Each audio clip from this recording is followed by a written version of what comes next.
Presenting Beyond Reasonable Doubt, starring Nick Dawson, written and directed by William N. Robeson. Beyond Reasonable Doubt, the story of the dramatic career of New York's most spectacular criminal lawyer, whose clients somehow are always acquitted.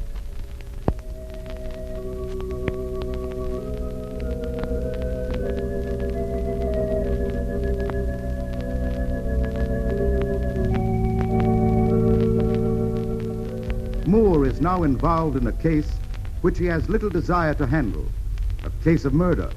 The murder of Rex Hilton, top-flight cafe society leader, who was found in his apartment by Gloria Wayne, a knife plunged into his heart. Gloria, fearing she will be suspected, has asked Moore to take her case.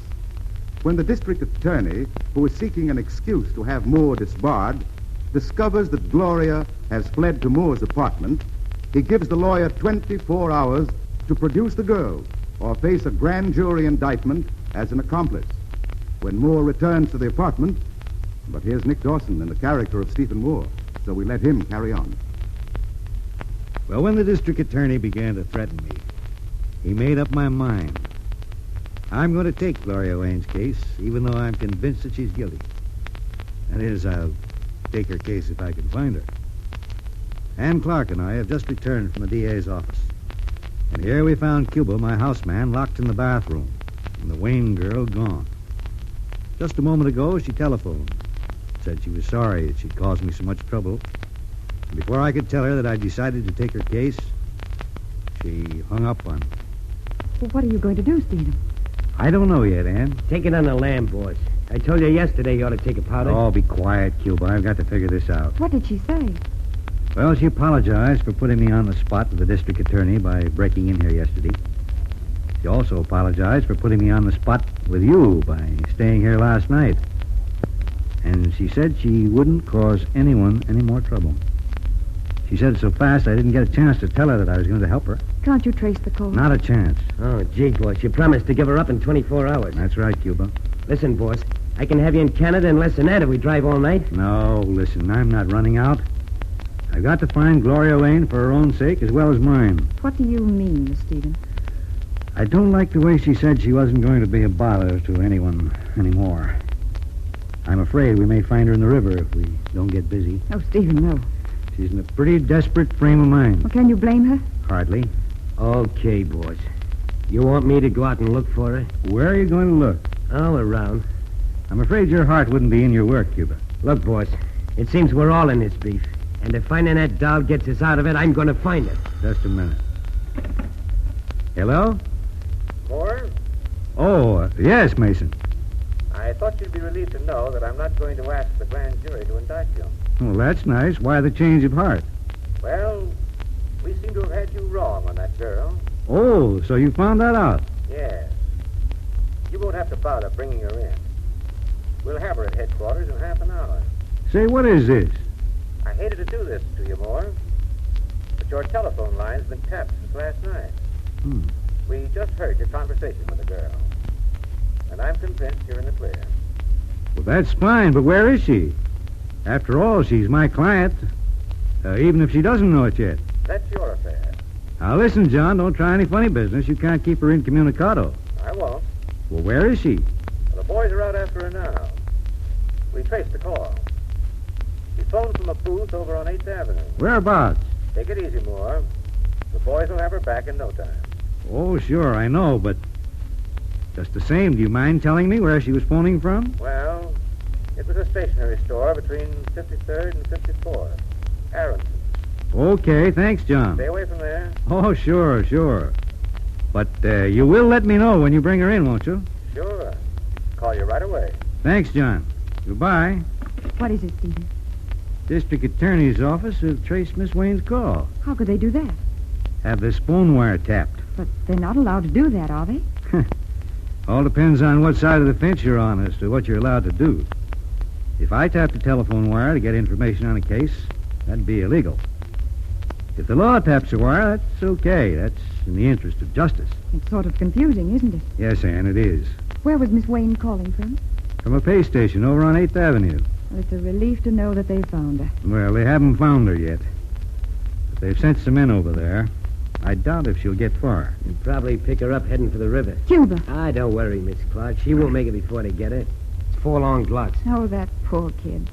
And your sentimental sympathy rather amazes me. I'm not sentimental, Stephen. I just feel sorry for anyone in such a horrible position. That was the only reason I asked her to stay here last night. I realize that now, Stephen. I'm sorry I was hasty. I didn't know this morning what a frightening experience it is to face the police. But after the last hour in the district attorney's office, I'm all on Miss Wayne's side. Even if she's guilty? But I know she's innocent. How? Well, I just know it, that's all. The circumstances don't point to innocence. There you go again. Circumstances. Just what are the circumstances in this case? What exactly makes you feel she's guilty? Well, let's consider them. First, she came in here yesterday afternoon wearing a blood-stained coat. She might have got blood on her coat a lot of ways. She might have cut her finger. Yes, but she didn't. The blood was the blood of Rex Hilton. She admitted it? Yes. She said that she must have stained her coat when she bent over his body. Still, I don't believe she killed him. Naturally, she insists that she didn't either. Says she was waiting outside his study to talk with him and that she heard voices raised in an argument. And then the sound of a body falling, then silence. She rushed into the room and found Hilton lying on the floor with a paper knife in his heart. Oh, Stephen. And another thing that increases my suspicion is the fact that she ran away. What should she have done? Well, the logical thing to do when you find a body covered with blood is to make sure it's a dead body. Well, I think I should have run away, too. I'd be so frightened. If you're planning a murder, take my advice. It'll look less suspicious if you stick around and call a doctor to make sure your victim's really dead. Oh, Stephen, you're so calloused. I can't help it, Anne. These are very hard facts. Now, what did Gloria Wayne do? She ran away, and where did she run? Straight to the man who was publicly called the best defense attorney in the city of New York. That's quite a coincidence, isn't it? How did she know where to find you? Well, she says she was reading about me in yesterday afternoon's paper while she was waiting for Hilton. There were a lot of pictures in connection with the Graham case, including one of this apartment house. She said when she ran out of the Northrop Arms where Hilton stayed, she remembered that I lived around the corner, and so she came here. Now, if she was as innocent as you'd like to believe her, Anne, why did she first think of retaining a lawyer? Oh, I don't know. I admit it looks funny, but I just know she isn't guilty.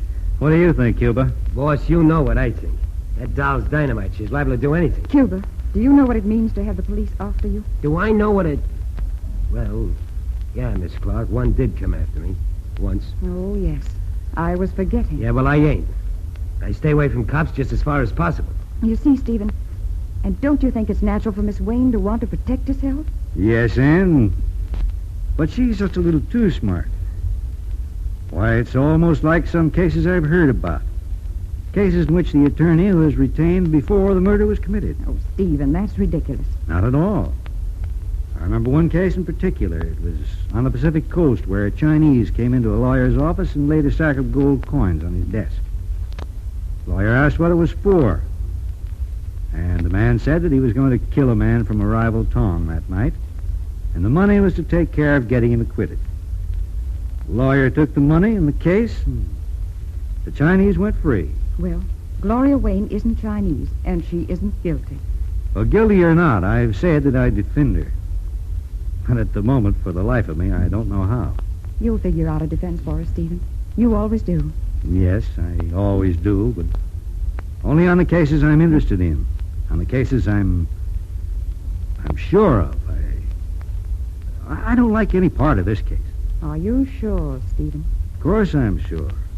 Oh, listen, Ann, are you going to start that jealousy business again? No. I'm sorry, Stephen. But she is so beautiful. I hadn't noticed it. Yeah, neither did I. She's a wing-ding twist, if you ask me. Well, just in case someone does ask you, Cuba, and just in case you hadn't noticed it, Stephen, she is a very beautiful girl. The sort of girl men want to do things for. Oh, nonsense. I don't want to do anything for her.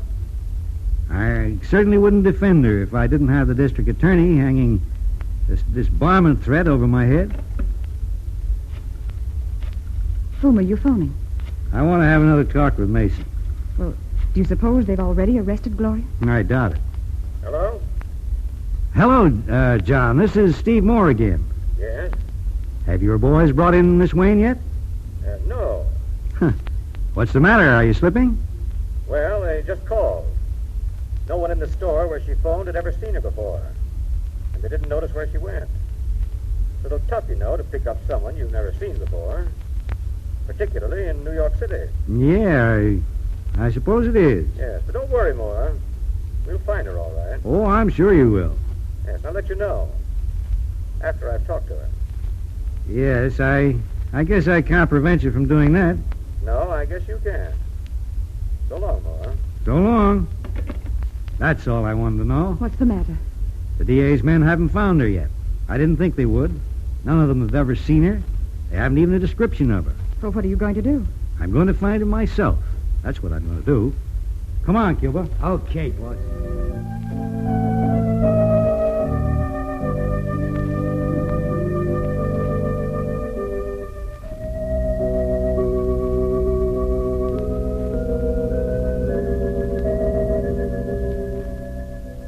Finding a needle in a haystack would be an easier job.